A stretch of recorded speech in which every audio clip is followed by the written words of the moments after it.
Welcome back to the Clydesdale Fitness and Friends. My name is Scott Schweitzer. I am your host. I'm the Clydesdale. We love to do fitness, and these are my friends. I've got Amy Radowski, my co-host, with me, and Matt Torres, head coach of the Brute Group in Naples. Matt, how you doing? Wonderful. Just enjoy another day to get after it before we head off to Madison. Not that many more days. Yeah, we're like 2 weeks away, right? Yes. We'll all start heading up, not this Friday, but the following Friday. And then, right now the mindset's already preparing, testing for games events, things that we might see here for the 2023 games or 2022 games, sorry. And, just getting everything, all the last minute things and loose ends tied up. So you have had a crazy week. Crazy week. We don't want to rehash any of that because you've talked to a couple other podcasts, said your piece there. If you want to know what Matt said about that, go to Talking Elite Fitness, go to Morning Chalk Up and check out all that. But what I want to talk about is the effect on the camp going forward. You have Daniel Brandon in-house right now. Phil cannot go to the games, and we'll leave that for after the games to figure out what all that is going to be. But right now you have Danielle and Dallin going to the games. From a time perspective, is it kind of an even switch with Phil not training now and Danielle is on your time to be able to devote to both athletes? Not necessarily. The way we do things down here at camp is we have athletes coming in at different time blocks as it is. So, whomever decides to join the team, that's something where nothing will change within what we do already. And it just so happens we found this by accident. So an example is, 2 weeks ago, 9 o'clock would be Emma and Phil, and then one of Coach Dom's athletes, and then 11 o'clock would have been Dallin and James. Or in this scenario, it's Dallin and Danielle, since James went up to Canton West this past weekend. So the good thing is we're still able to use our same schedule, and to our advantage, we can have Danielle and Dallin training together. So it's been okay with the change, with everything that's happening. So with James being done, is anybody going to be working out with Emma, or is it just time off for her while you're getting ready for the games? How does that work? For sure. So Emma's on a slightly different plan as some of the other athletes. So James just finished up his season, right? So we're going to give him some good time off from the gym. With Emma, her off season started right around quarterfinals, so unofficially, and we just so happened to get Olivia Solik on the Brute team as well. So Olivia Solik is one of our newest Brute athletes, and she is with Coach Dom. Coach Dom lives here as well locally, so he's in the gym with her. It's good because I have Coach Dom's eyes on Emma because he's a mastermind when it comes to weightlifting. So it's been for Emma. It's like a breath of fresh air. Her and Olivia are friends, and they've known each other for a long time, competing against one another. They're the same age as well. So it's been nice having Olivia around with Emma just to bring in some new energy. Sure. So Olivia is an Ohio girl. Which we are Ohio people as well. And we've known Olivia for a little bit now. I know that her start with you guys actually got accelerated a little bit. Can you speak to that a little bit? For sure. So I think it was right around after semifinals that she reached out, and she expressed interest with coming down and trying to get down here full time. Right before semifinals, her and her coach prior came over and trained with us. And we're always welcoming people to come over and train. It's again, it's nice just to get a fresh, some fresh energy, I guess is the best way to describe it. So she reached out. We decided that Coach Tom was going to be the perfect fit for her. And then essentially from there, it comes down to just being able to find a place to live. So as soon as she found a place to live, she made that choice pretty quickly to move down. So she's been down with us now. This is like starting of week 2. So it's been nice having her around, and I'm happy for her that it worked out as quickly as it did, because the quicker that we can get our eyes on these athletes, I believe the better off that they're going to be when it comes to obtaining their goals and in a faster amount of time. So when you started this training camp, when it comes to like finding places to live, do you have someone that helps the athlete find a place? Are they on their own? How does that work? Yeah. So we have connections down here with realtors, if they would like help. I know this is, I would like to keep my energy with coaching and writing workouts and being useful in that area. So we've anytime we have athletes that are looking for a place to buy, I'm lucky enough to send it off to one of our trusted realtors here in town. When it comes to a place to rent, there's so much now that you can do just on a simple app, or just from a website that realistically, realtors, they don't really need to be there, I guess, but it's nice to have been in Naples for a long time, because there are people that we know that have rentals available. And so we just try to make the process as seamless as possible for the athletes. So their number one focus is, just be an athlete. If we can set things up for them where they could just be an athlete, and not have to worry about all the outside factors, that's what we want to do. So we had you and Emma and Dallin and James on an episode a little while ago. And we learned on that episode, you came from a Division I football background. And if people don't know, in Division I football, the athletes are taken care of through nutrition, workouts, scheduling, even tutors in school. Is that kind of the concept that you came up with for your athlete camp? Exactly. When we set things in place for their schedule, we make it repeatable every single day. So it's like clockwork. They know what time they're going to be eating. They know what time they're going to be showing up to start their warm up. They know what time they need to get to their first training piece, the time that they need to get to it. And it usually ends right around the time that we have blocked off for them. And then they know what time they're going to come back in for their second session.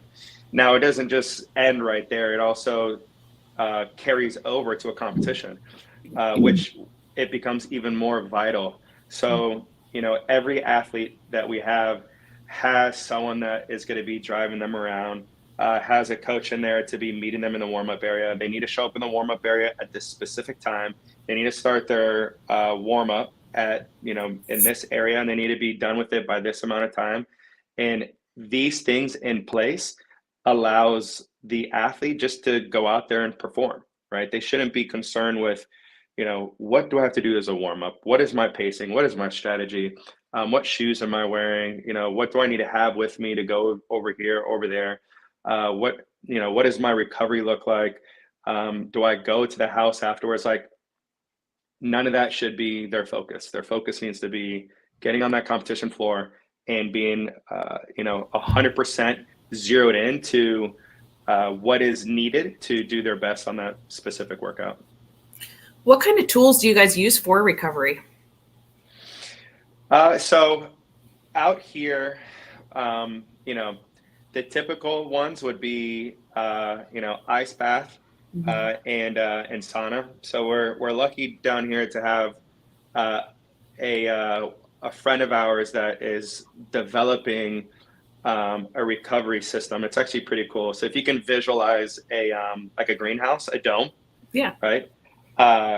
Inside of that dome is a steam room, right? So you walk in as a steam room, and in the middle of it is a cold tub, right? So you can actually go from cold tub to steam room instant, as opposed to walking from one and then going into another. And then there's enough room in that cold tub for 3 people, so you can actually kind of rotate through the athletes that are in there. So that's always pretty cool. We have another person in town that, you know, he's very nice to our athletes, and he allows us to use his red light therapy like bed. It's not just like a little block; it's an entire bed that they can sit inside of. And so there's it's nice for the athletes to be able to have access to this. And here's one thing that I try to tell a lot of people, and I think this is something that our athletes have been getting better at, that it gives them an advantage. Recovery, traditionally, when people think of recovery, they think of what I just mentioned. They think of, you know, getting enough sleep, and they think about eating enough, and that is a big piece of it. But also recovery is, are you a smart athlete inside of the gym? So if you have something nagging, you know, if you feel like, you know, the energy is off, recovery starts there. And typically, as a CrossFitter, we're taught to ignore those signs, right? And it carries over. It doesn't just happen with, you know, your friend that is training with you inside of the group class. It's the same thing with these, you know, highly competitive elite athletes. And so one big thing that we ask of our athletes is to be very transparent.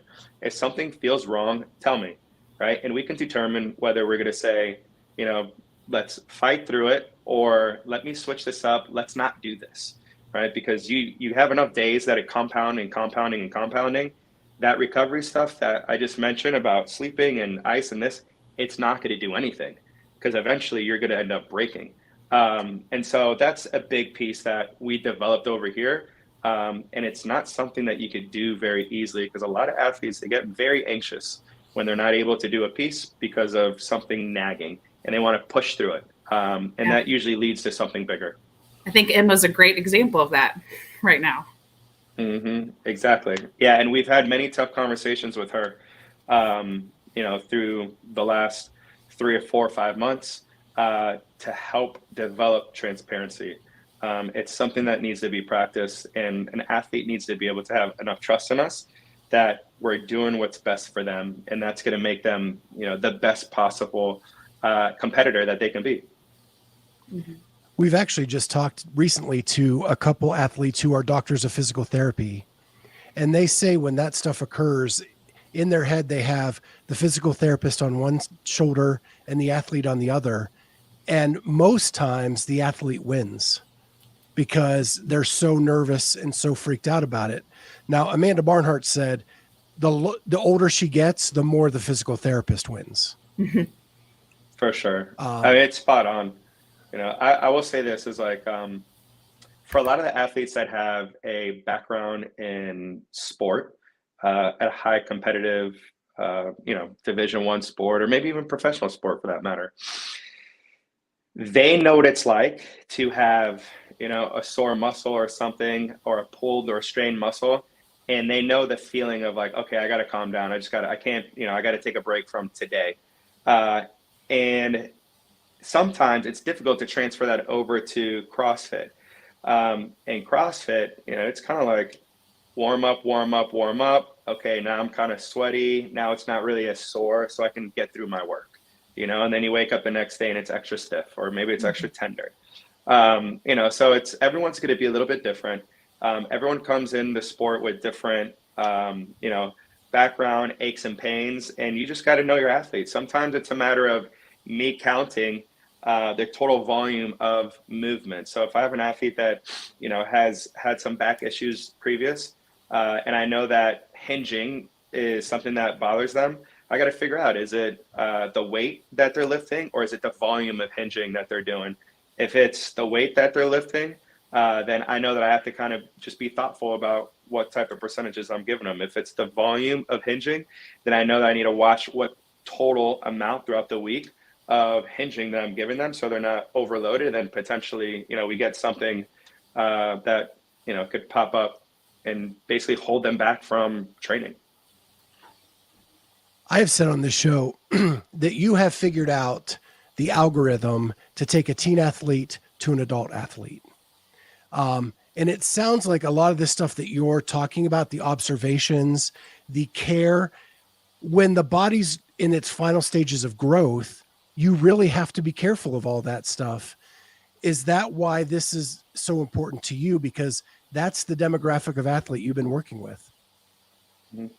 I think a lot of it is, I've worked with a ton of teenagers, right? And everyone sees the teenagers that I've worked with that are now in the professional ranks.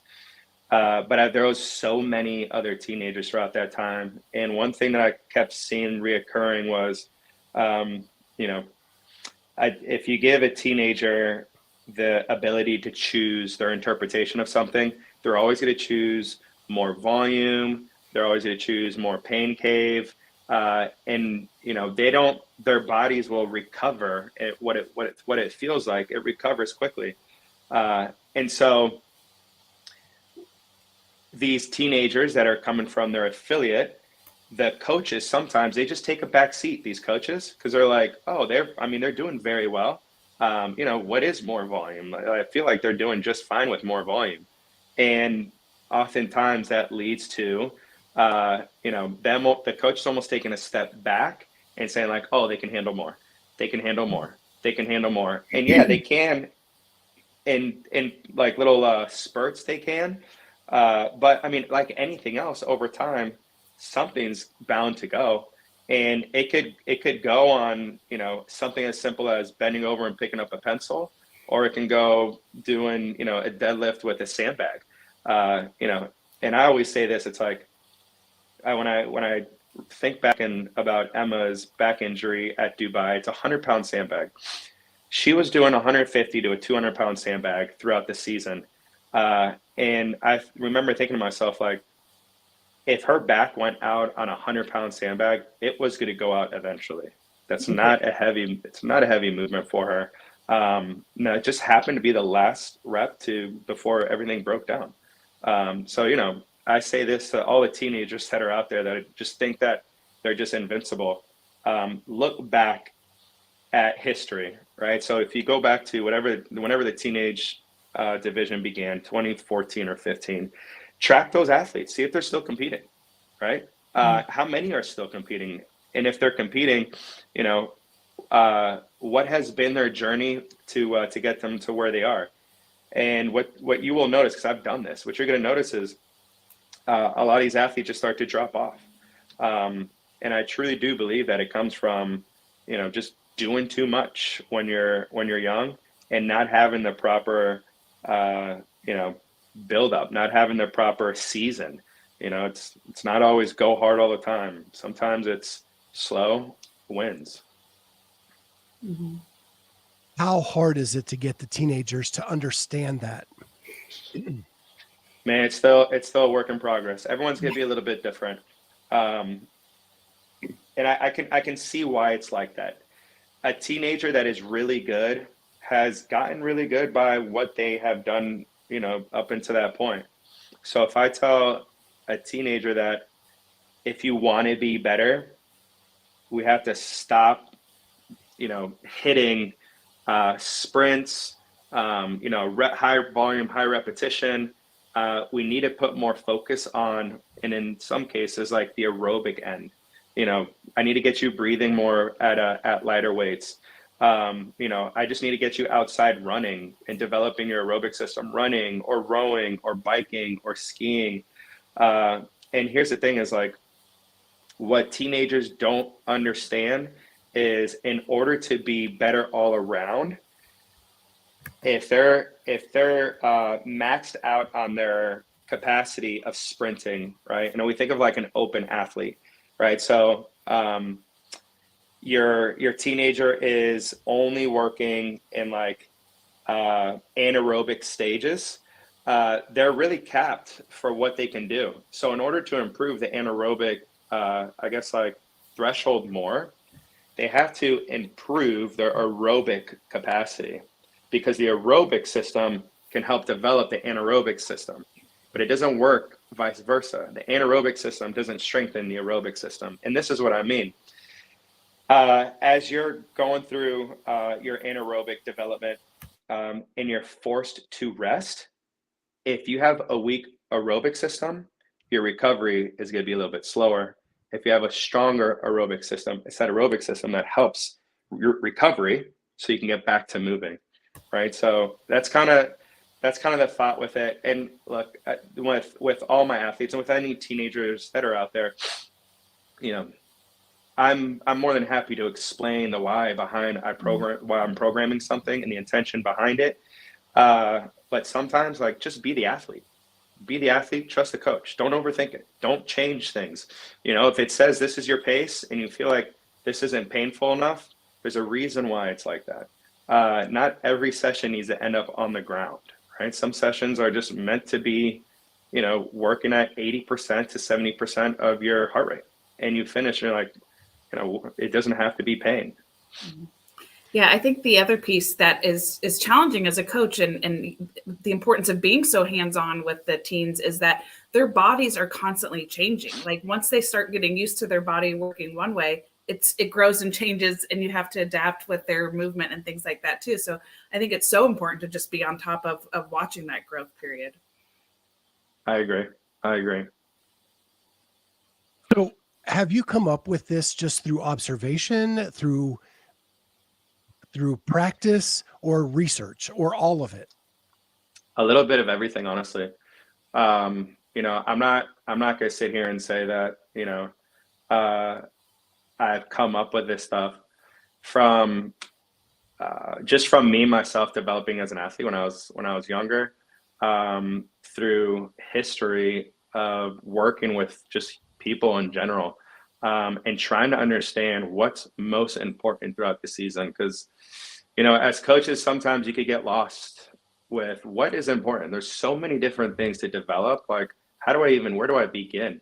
And then, you know, listening to other coaches is another big key, because if I'm trying to develop something, let's say aerobic engine of sorts, you know, I'm going to seek out coaches that know this stuff already. They've applied these things already. So we were lucky enough through Brute, once upon a time, to have Chris Henshaw on staff. And so every time we had a Brute camp, we're able to pick his brain. You know, we can take some of those applications that he has for running, swimming, and biking, and apply them in other areas of CrossFit. Specifically, something that is like an open or qualifier style workout that asks the athlete to hit a ton of volume, where the majority of time, what the athlete's biggest limiter is their you know, their heart rate or their breathing, or, you know, they're quickly going into an anaerobic state when there's, you know, a ton of time remaining.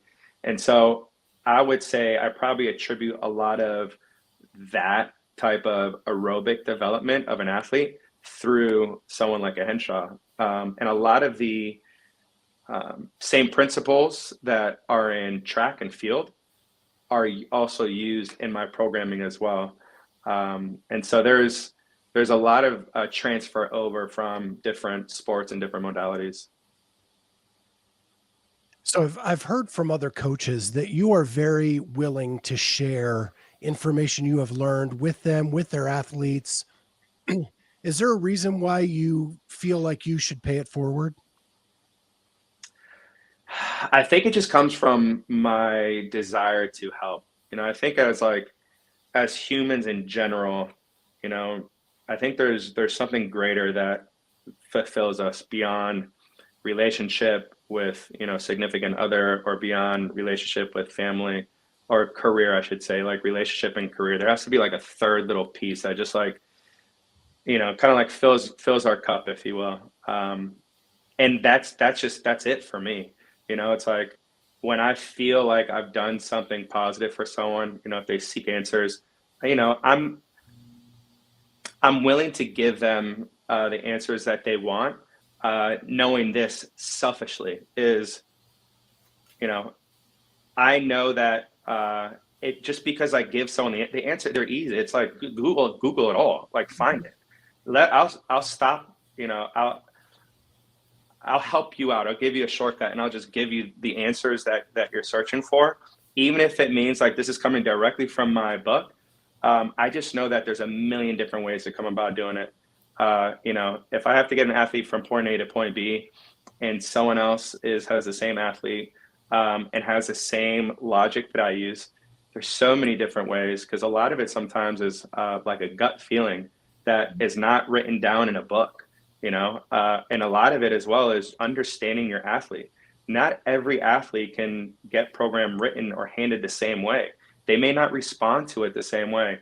That is, I think, the intangibles that changes from one coach to another coach, even though we all kind of have the same, background and knowledge. We just go about things a little bit differently. I think it refines your own skills too by teaching, by sharing your stuff. It's kind of like, just honing more in and refining it. Yeah. And you know how it goes. It's like when we're in college, I remember having teammates that took a class before me. They're like, hey dude, like, I'm so confused. Can you, describe something to me? And as I'm describing it and how I'm learning it, I'm gaining more and more knowledge of that, specific class. And so as I do it now, there's two things happening. I'm further cementing things that have worked in the past, but also these coaches are also questioning some of my theories. And so as they're questioning it, I'll very gladly be like, you know what? I think this is actually a better way to go about doing it. And I'd be willing to test this out. And so, I'm perfectly okay with, let's just find out what works. I don't need to be the right one. Let's just figure out the one that works. And we're going to go with that one. Yeah, I like how Amy put it, because the more you hammer home the basics and the fundamentals, the more fine tuning you can make to the details. And Exactly. And it makes things better. So who do you have on staff there? You say Coach Dom. Are you two the only coaches in Naples? No, so we have, all right, so Coach Dom is here. Coach Daniel Condon, we refer to him as DC. He's been with Brute, I think, just a little over a year and a half. He was a remote coach with Brute, and he actually lived in Switzerland at the time. And during all this like COVID mess that was happening, there was some things that were going on at his gym, and he was like, I want to get out of here. If there's an opportunity to come down to Naples and be with the Brute team, I would love to be able to join. And as soon as he said that, I was like, okay, we're going to figure out a way. So DC's down here now, and then we have an intern working with us as well, Coach Miles, which is actually comes from my CrossFit gym, CrossFit Naples, and so he's slowly starting to develop as a remote coach as well. Okay. And then do you have any nutrition specialists or anything like that to help the athletes? Yeah. So a lot of our athletes use M2, but the good thing that we have as well is Dallin Pepper's wife, Corinne, is also in the process. Yeah. And she has clients as well to help with nutrition. So she's a nutrition coach. And so whenever I get, athletes that reach out to me asking about nutrition, it's like automatically we just bring them right over to Corinne, because it's like she's on the ground level of what it takes to eat, to recover. There's so much that has to do with nutrition in this sport. It's like Dallin knows his training weight and Dallin knows his competition weight. And so far, right now, that's what works for him. And this is something that could change in the future. So Corinne is there to be like, hey, this is what we got to start eating now.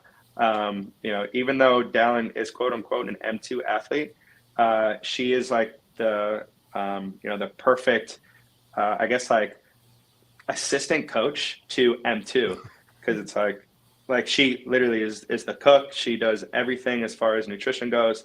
And so far it's really been working. Like every time he comes into a competition, it's like, boom, at this weight, not a pound over and not a pound under. Wow. It's such a that science. fine-tuned. It really is. So- Yeah, everyone's different. Mm-hmm. So how did you get from playing football to coaching CrossFit? I think on the business side is what got me over to it. You know, I was doing sales before that.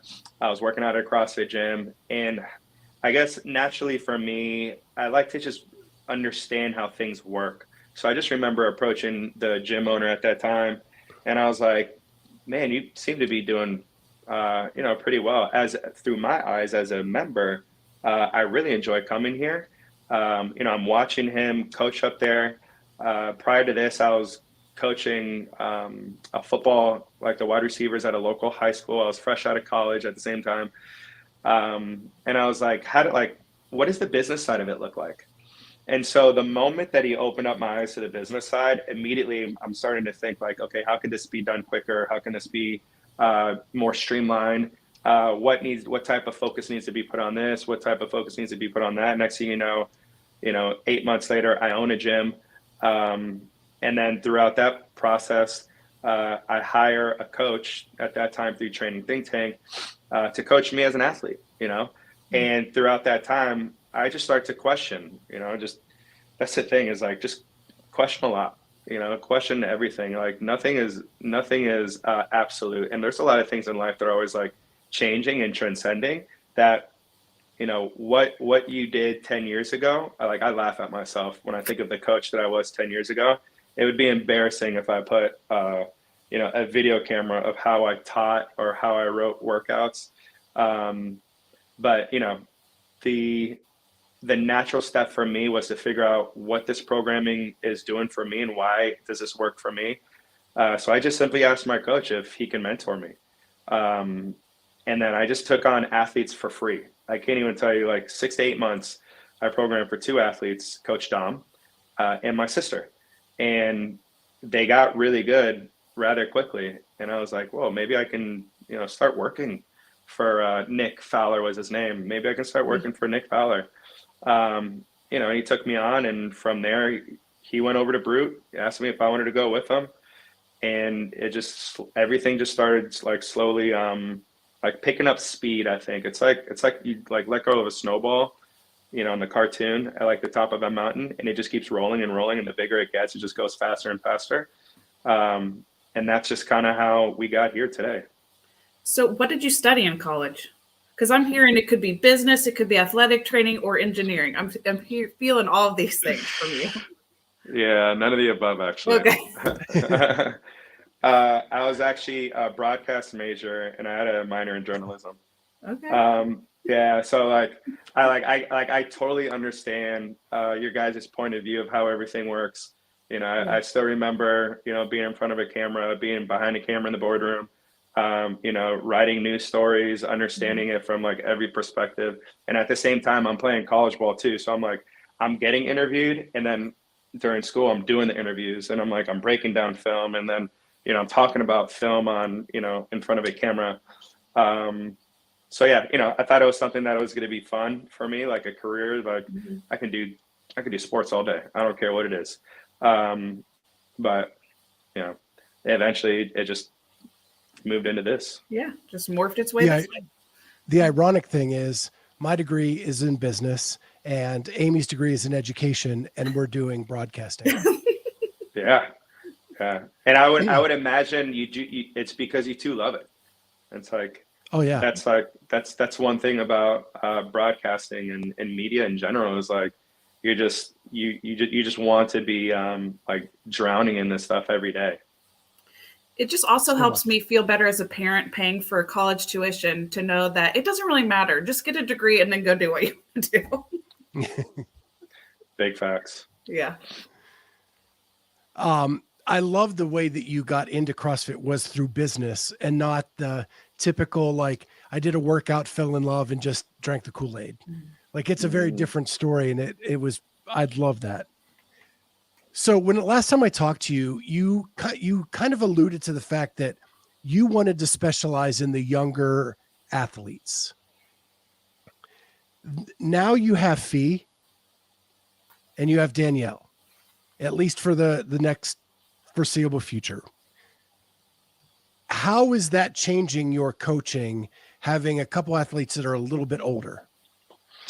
Yeah. So what I'm lucky to have here in camp is working with the teenagers has been very nice. The coaches that I have now are stepping in to fulfill that role, right? So we're constantly building athletes, you know, bringing the young ones in and then building them up. It's very interesting to me to see these two women, you know, someone as good as Fee, someone as good as Danielle, and say, how do I bring them to the next level? And you know, there's not much that changes between the teenager and the athlete that's already kind of there, but they want to be so much better. What I mean by that is the teenagers that I had, you know, they were pretty good. They all wanted to be standing on top of the podium, right? So in a in a tiny way, it's kind of the same process to get them as a teenager from the age of 15 to win the CrossFit Games at the age of 17. Then in that same form to get Fee and to get Danielle, and they want to improve to be, you know, standing on top of the podium and winning the CrossFit Games. There's really not much that changes. I will say this, like one major thing is the development of the athlete. When you get someone that has been there, done that already, there's a little bit more mindset kind of like changing that we need to start to work into. Where, I mean, everyone comes in with bad habits, but these habits right here is something that if we continue to just kind of break down and like shatter them a little bit, it will allow them to build. A teenager, if I told Dallin, Emma, James, you know, Tudor, all these guys to do something, they don't even think twice. Do it. You know, they just do it. If I tell them, you know, that they need to be at this weight, they're going to find a way to get it done. If I tell them that they need to rest here, they're going to do it. If I tell them that there is a very good purpose for deload, they're not going to question it. They're just going to do it. You know, sometimes it's harder to develop that from an athlete that's been there before. You know, it's like, but this is the way I've always done it, you know, but, you know, that's also, you put a challenge in front of me and I'm going to figure out a way to get through it, you know, or get around. Like, I don't know, I'm going to get it done. If not, then I'm going to try my best. And if it doesn't work, then maybe we're just not the best fit for that athlete. And that sometimes that's the case. And I'm okay with that. Do you like puzzles? I'm not a big puzzle guy. Yeah, it's you mean like jigsaw or like brain teasers? What you talking about? Like brain teaser, like figuring out the solution to something. Yeah. Not like I would. I think if it helped me out in my like career somehow, you know, it's like, I guess like this puzzle that I'm figuring out right now with working with athletes, I enjoy it because it's helping me in my career. It's helping me get these athletes to the next stage, you know, for, I guess like, I don't know. I guess it's like more like useful for me. Whereas like a puzzle, if I want to take like a break on things, you know, just let my mind relax. It's usually something like, you know, just something in the background like TV. It just feels like your passion for what you do is solving the equation. Mm-hmm, right? For sure. And so you like the puzzle. It's just not your downtime thing. And I love seeing it because I feel like that's my mindset when it comes to this podcast, figuring out the puzzle to make us the best that we can be. And I see that in you figuring it out to make the athlete the best athlete you can make them. Yeah. That is a good way of putting it. I think of myself as like, I forget where I read this or what book I read this when I was in high school or maybe college. There was a tinkerer is the description of it, and someone that tinkers, it's like a watchsmith, someone that like tinkers with things to figure it out, the best and the easiest way of getting to a solution, or creating something, and that's kind of the way I see myself with workouts and with coaching, is just tinkering with things for the fun of it. And then also I'm highly competitive. So if I get things wrong, it kind of weighs heavy on me. This is weird, but when Emma got third at Granny Games, it really hit me really hard because I wanted her to win just as bad as she did. And I knew in that moment, it was like, day 3 or day 4, I'm like, this is like still kind of, and that's not me. Like I'm able just to kind of move forward and forget and just start to focus on what needs to be focused on.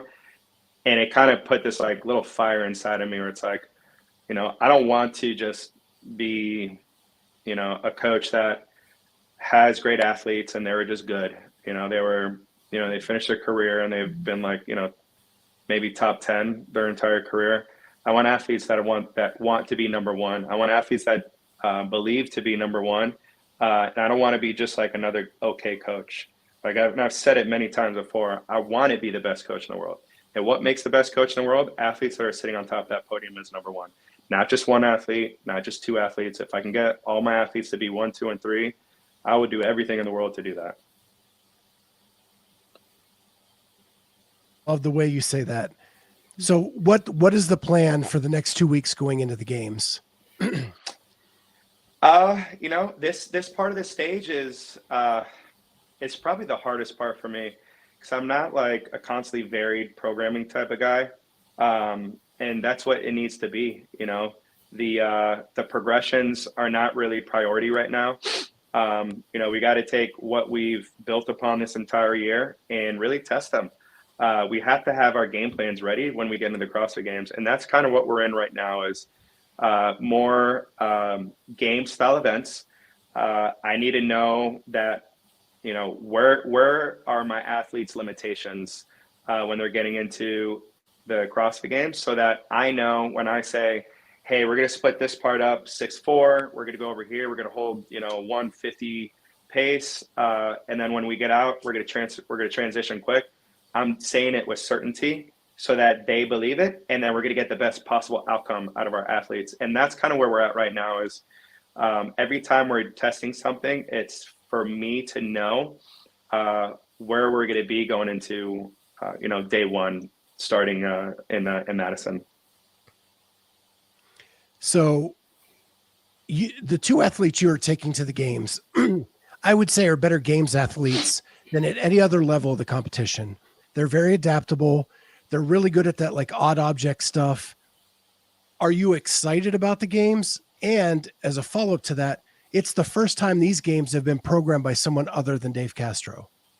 Mm-hmm. Yeah. Yeah, I am really excited. And I think you're right. I'm learning more and more about Danielle every day.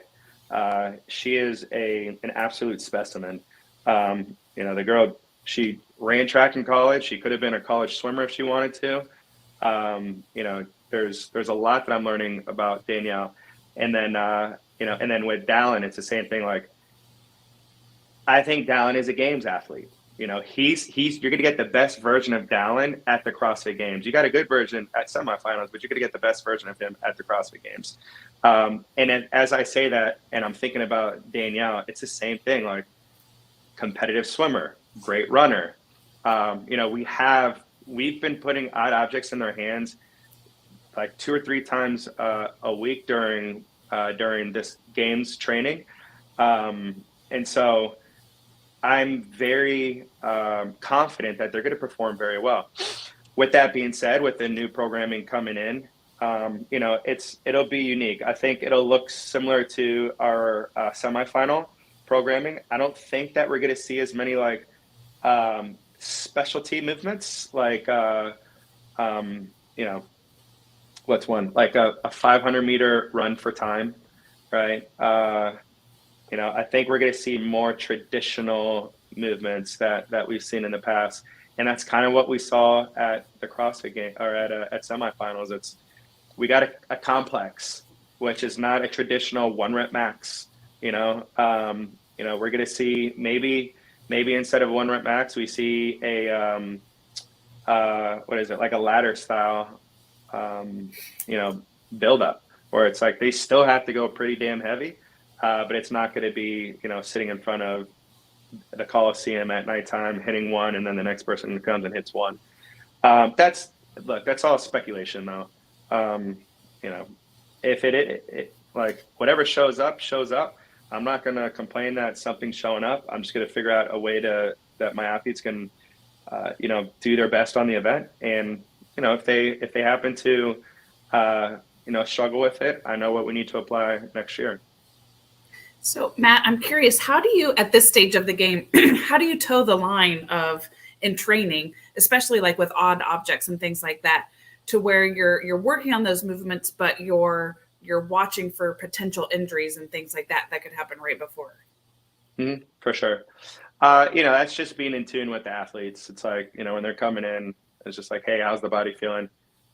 Oh, this and that, this is sore, that's sore. So, if an athlete comes in and has, they have sore legs, and we're doing things like cleans or sandbags, there's a high chance that the legs are not going to be used in the same way as they would if they're fresh. So something else in the body is going to take on the grunt of it. So potentially the back, so I'm not going to give them X amount of volume of sandbag work, right? They're going to be fatiguing just a little bit quicker. And then on top of that, I know where my athletes have, previous nicks and bruises. And so I'm just looking at them eye to eye and saying like, hey, I know I wrote 5 reps on this sandbag to shoulder. Let's just stick with 3 today. And then I'm going to throw in a little bit of rest after each round, just so we're fresh going back into that sandbag. Because really it's just like at this point in the stage, I know they can do the sandbag. I just want to add different elements of fatigue prior to getting into the sandbag and seeing how that's affecting the workout throughout. Sure. So our co-host Kat is in the chat and she's asking, do you have a spouse, partner, pet? I do. I actually have a pet right here. Barkley, come here. Let's see if I can get her up. She's a very, here she is. She's the best. Yeah, she's a golden. Yeah, so this is my girl. She's almost 3 now. But yeah, so this is it right here. There you go. Does she like to go swimming?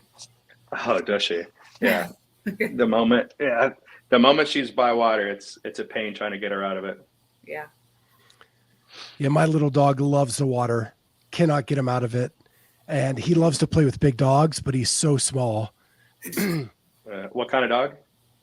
It's part Chihuahua, part Yorkie. Oh, okay. All right. But he looks like a mini energy. Rottweiler. Yeah. Yeah. Tell me about it. Wow. So going into the 2023 season, I know we're not there yet, but last year you really didn't get started with the group until late December, early January-ish. Now you have a full year to kind of like put a plan in place. How much different is going to look next year compared to this? It'll look similar to the last 6 months. What I'm very excited about is being with them on a day-to-day training basis so I can see straight away what changes need to be made. Sometimes when you program for athletes remotely, like I said, they have to make decisions on their own.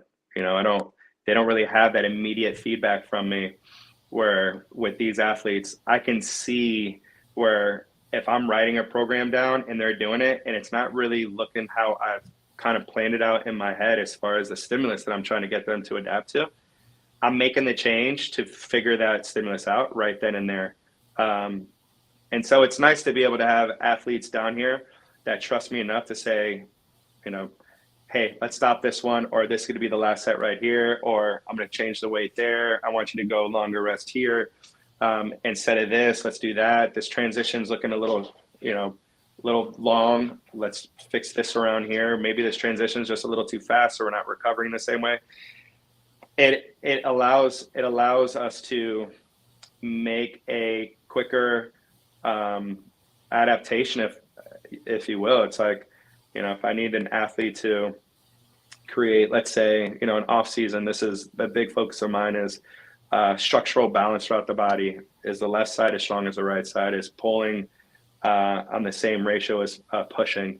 I can see all these things happening, and I can see what needs to be more prioritized than other things. And so it's super helpful like that. And just being with the athletes, it's like we're not a very serious bunch. There's a ton of just joking around in there, so it's very lighthearted. But when that clock starts, the switch is flipped, and it just it's go time. When they all seem to get along, you guys have your like family game nights where everybody comes around and you play board games and stuff like that.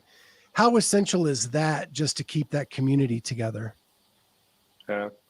Well, to be honest with you, so they'll play board games on like Saturday evening sometimes. And usually by that time I'm like, guys, I need a break from you. Yeah.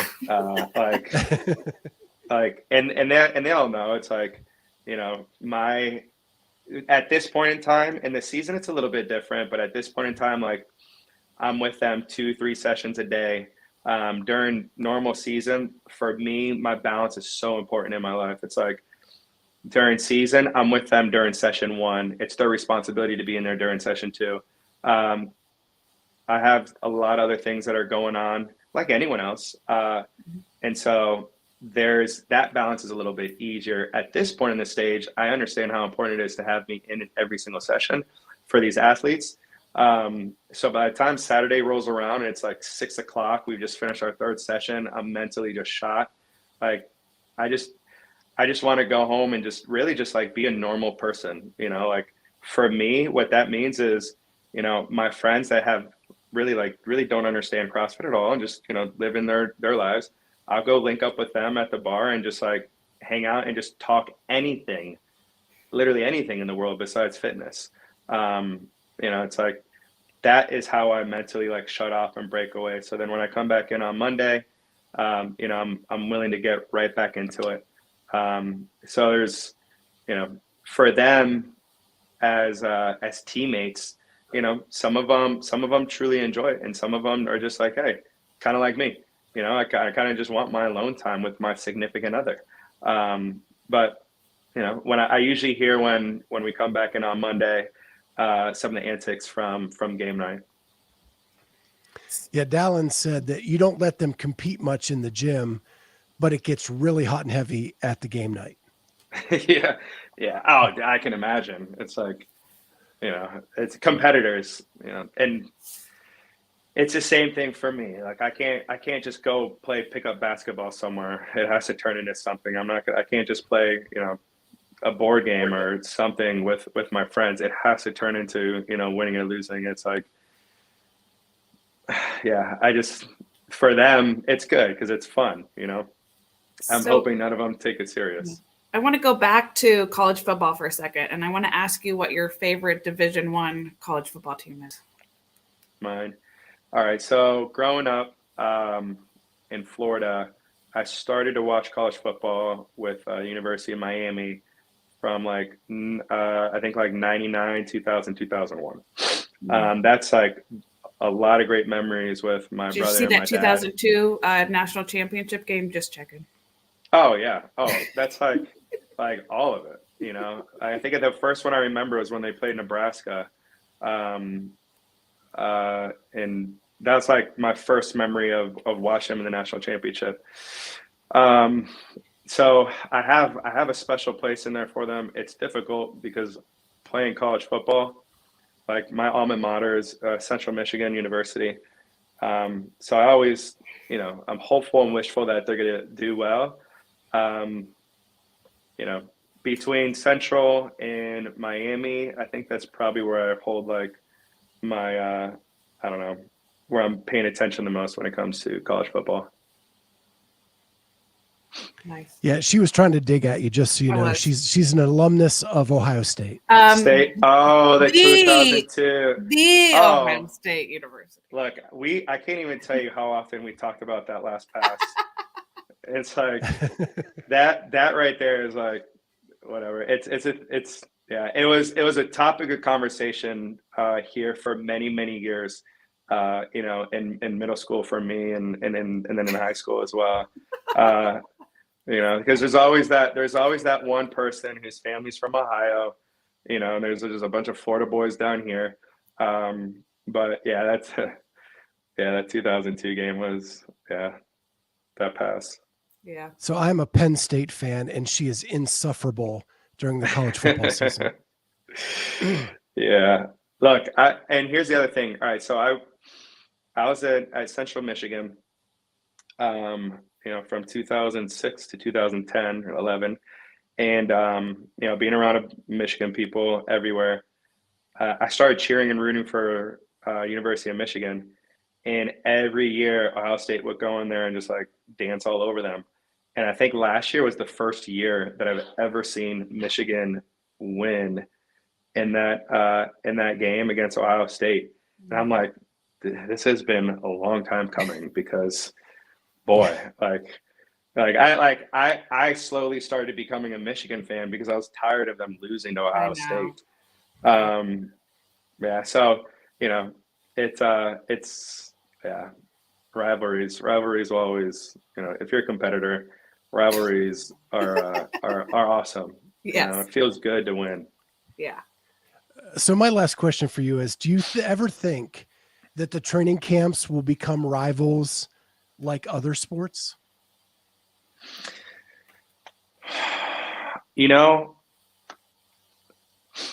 I don't know, because there's so much respect between coaches at different camps that, I don't know if that part will come to play during the season.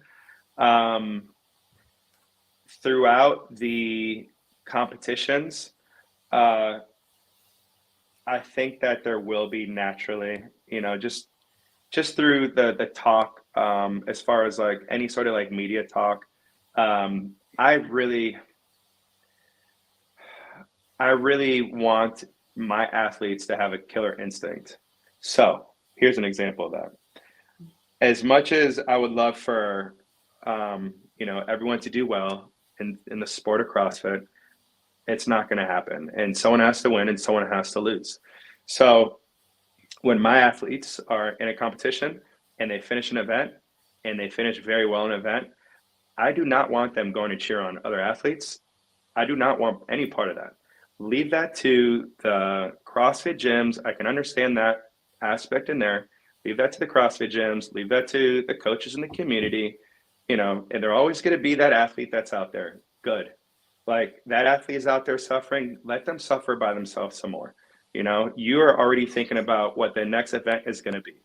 It's like, if you see blood in the water, find a way to continue to, I guess, create more, right? And get even more hunger from that event that can carry into the next event. So that, and that's just how I was, I guess, taught as a football player is, my one objective in sport is to beat the guy in front of me. And that's the same thing here. And I'm not going to help that person in any form or fashion to, potentially beat me. And so, now with that being said, there are instances where I know some of the, the talk between athletes, and I know that if there's a certain athlete out there that's not finished, if my athlete knows, if that person's out there, to go cheer them on. Because it'll hurt even worse when they see that person cheering them on. Because I know every ounce of them are going to be like, get away from me. Let me suffer by myself. And if that's the case, like, dig in, let that person, feel that pain. So we got a comment here that Matt's not raising any Spirit of the Games winners. Good for you. Could care less. Good. Like, I mean, great. You know, someone needs to have that, you know, and it's usually not the person winning. No offense to the person that receives that. But yeah, you know, I think it's better to hold up a gold, silver, or bronze. And honestly, that's how professional sports become popular. You love a group or you hate a group, right? And if it's everybody's indifferent, then there's no stakes. Yeah. And what are you Yeah, watching, right? exactly. So it's funny because I think it's starting to build, because we did a little thing where we put out our we predicted the top 5 training camps. I got so much backlash on that post from every training camp. Everyone except for the one I put at number 1.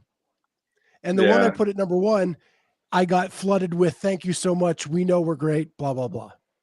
Yeah. Yeah. And, you know, it's okay.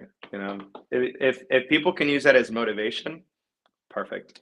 You know, I'm not going to sit here and say that we, you know, that we don't read what the media puts out there. We see it, and I understand what's going to motivate them when they need to the most. You know, that's something that I can use for you know, for them to add fuel to the fire. So it's always cool. You know, it's nice to see that, and I think it's good for the fans. If the more we can get the fans behind it, you know, I don't if something is created out in the media, in the fan base, to create rivalry, perfect. You know, do it. I think it's very fun. You know, it's what makes sports sport. You know, so you know, we don't really put a lot of focus in on that, but I'll pull some pieces away to know where I can motivate them in some cases. Yeah. Well, your team definitely let me have it, because I did not put them out in the top 5 because none of them had been to the games at that point except for Emma. And I just wanted to see what they were going to do. I thought that they had the potential to jump in the top 5. They just hadn't yet. And your whole team let me have it. Matt Bruce even sent me a message saying, we'll show you, blah, blah, blah. All right. Well, with that, Matt, this has been a blast. Had a lot of fun. Love diving into that mind of yours. It's so awesome. Can't wait to see you in Madison. You're one of my favorite people to bump into, and good luck with your athletes there. Yeah. Yeah. Thanks a lot, guys. I really appreciate you guys having me on here, and I look forward to seeing you out there in Madison as well.